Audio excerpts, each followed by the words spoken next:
Nandito na naman si Lola Vicky. Ayan. Ito, nagluluto tayo mga lalam. Today is Monday. Walang pasok. Dahil sa ating weather, sa heat index. At yung ating mga transportation strike. Ayan, nagkasabay pa sila. Kaya today, until tomorrow, walang pasok. Kasi in-announce ng DepEd na walang pasok yung ating mga estudyante. Ayan, hanggang bukas. So today is Monday. Ayan, nagluluto na naman tayo mga lalag. Ayan. Ito, nagpaluto yung aking mga anak ng may sabaw. Ayan, day off nila today. Kaya ito, nagpa-luto sila ng ganito. So, kumusta yung mga lalag ko dyan? Nakapamalingki na kayo. Ako, ito, nakapag-shower na. Bago ka, dapat, kapanahon ngayon, bago ka magluto-luto sa harap ng kalan, kailangan, mag-shower muna tayo dahil nga mainit nga ang panahon, tapos mainit yung ating pagluluto, nakaharap tayo sa kalan. Tapos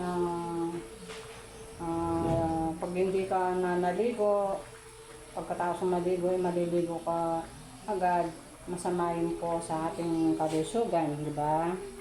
Kaya bago po tayo humarap sa kalan, kailangan magpa-presko muna tayo. Kaya ito, bago ako pumunta ng palengke, nakapag-press ko na ako. Ayan.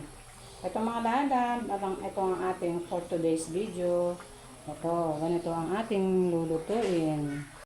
Ayan, ganito mga lalag.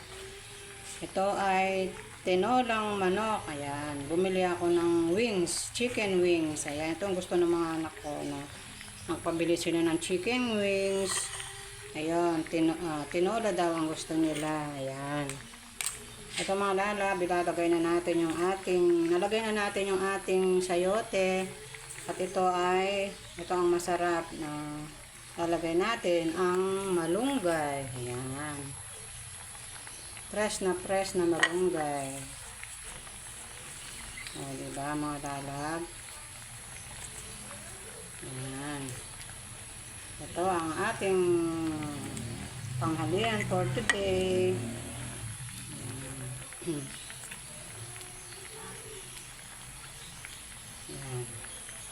Yan ang ating ulamin. Maya-maya malab.